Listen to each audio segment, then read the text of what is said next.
Hello everyone, मैं हूं ममता माली and आप सभी देख रहे हैं जेएनयू एजुकेशन वीडियोस। आज हम पढ़ेंगे क्लास 10th में से एक्सरसाइज 8.2 जिसका एग्जांपल 7 है। Tri P Q R right angle Q, जिसमें पी क्यू आपको 3 centimetre, P R is equal to 6 centimetre दिया है। डिटरमाइन आपको करना है angle Q R and P R Q. देखो आपको एनसीईआरटी में जो डायग्राम दे रखा है, एनसीईआरटी में आपको डायग्राम दे रखा है कि आपको एक ट्राइंगल पी क्यू आर, इसमें राइट एंगल आपको लेना है क्यू। राइट एंगल क्या लेना है आपको? क्यू लेना है। उसके बाद आप पी क्यू एंड आर कहीं भी, ये पी एंड आर कहीं भी ले सकते हो, ठीक है। उसके बाद बोला इन्होंने कि पी क्यू 3 सेंटीमीटर है, यानी कि ये आपका 3 सेंटीमीटर है। पी आर जो होगा आपका 6 सेंटीमीटर है, ठीक है। और आपके पास बेस नहीं है, बेस आपको, ठीक है, बेस आपको पता नहीं है। आपको डिटरमाइन क्या करना है कि एंगल पी, ये एंगल भी पता करना है, एंगल पी पता करना है, एंगल आर पता करना है, ठीक है। Angle P and angle R पता करना है कि क्या वैल्यूज होगी। अब देखो ये वाली साइड आपको पता है, जब मैं एंगल आर को अगर कंसीडर करूं, पहले अगर मैं आर को कंसीडर करूं तो आर की सामने वाली साइड क्या होगी आपकी? परपेंडिकुलर। और 90 डिग्री के सामने वाली साइड तो हमेशा आपकी फिक्स होती है, हाइपोटेन्यूस होता है। और आर एंगल की अगर मैं कंसीडर करूं, पहले मैं आर एंगल को अगर कंसीडर करूं तो इसके सामने वाली side perpendicular and other side होगी बेस होगी। अगर आपको ट्रिग्नोमेट्रिक 6 रेशो होते हैं, ठीक है, अगर वो पता है तो किस रिलेशन बनता है आपका? परपेंडिकुलर और हाइपोटेनियस का किस में रिलेशन होता है? फॉर्मूलाज क्या होता है आपका?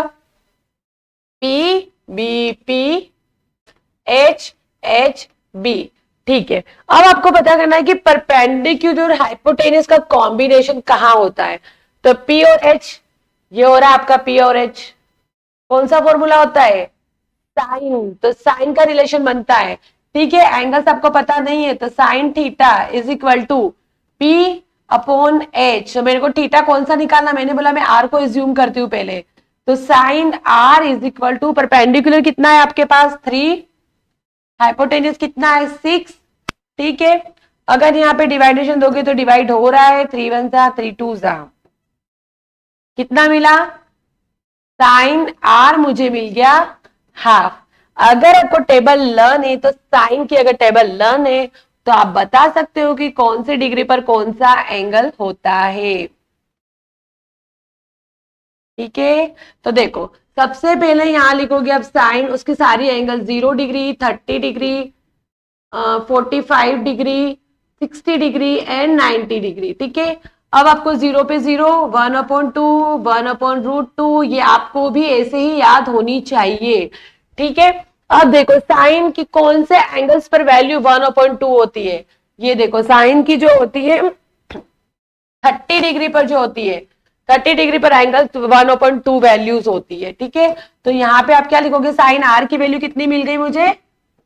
30 डिग्री। एंगल आर कितना मिल गया मुझे? यानी कि आप यहाँ पे क्या लिखोगे? एंगल आर मतलब कि साइन थीटा, मतलब साइन थीटा की यहाँ पे अब थीटा ही था ये तो एक तरीके से, तो आप लोग को आर एज्यूम करना है, कंसीडर आर करना है। तो साइन आर की वैल्यू जो होती है 1/2 कौन से एंगल पर होती है? 30 डिग्री। तो आप इसको ऐसे लिखोगे कि angle R is equal to 30 degree, ठीक है। Angle R is equal to 30 degree. तो आर की वैल्यू अगर पता चल गई है अगर आपको, तो आप क्या करोगे? आपको पता है, अब आपको पी पता करना है, ठीक है। तो पी के लिए आप एंगल सम प्रॉपर्टी लगा दो। एंगल सम प्रॉपर्टी क्या होती है आपकी? कि तीनों ट्राइंगल्स का सम कितना होता है आपका? 180 होता है। तो angle P, angle sum property लगा रहे हैं, ठीक है। Angle P plus angle Q plus angle R कितना होगा आपका? 180 डिग्री होगा। अब दो एंगल पता है मुझे, तीसरा एंगल आराम से निकल जाएगा, ठीक है। एंगल पी आपको नहीं पता है तो एंगल पी, एंगल क्यू आपको पता है, कोई एंगल नहीं दिया है बट ये आपको पता होना चाहिए कि 90 डिग्री होता है, ठीक है। तो ये होगा आपका 90 डिग्री प्लस एंगल आर आपने अभी निकाला है 30 डिग्री 180।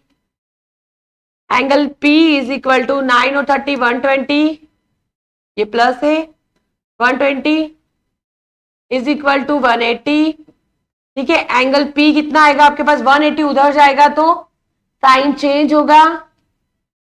एंगल पी कितना मिलेगा आपको? 60 डिग्री, ठीक है। आपको angle R and angle P निकालना था, सॉरी एंगल ए नहीं, यहाँ पे पी है, एंगल पी, ठीक है। तो एंगल पी कितना मिला मुझे? 60 डिग्री, ठीक है, इजी क्वेश्चन है, बस आपको टेबल लर्न होनी चाहिए और रिलेशन पता होना चाहिए कि कौन से फॉर्मूले से कौन सा रिलेशन बनता है। ठीक है, आई होप आपको एग्जांपल समझ आया होगा। नेक्स्ट एग्जांपल नेक्स्ट वीडियो में पढ़ेंगे।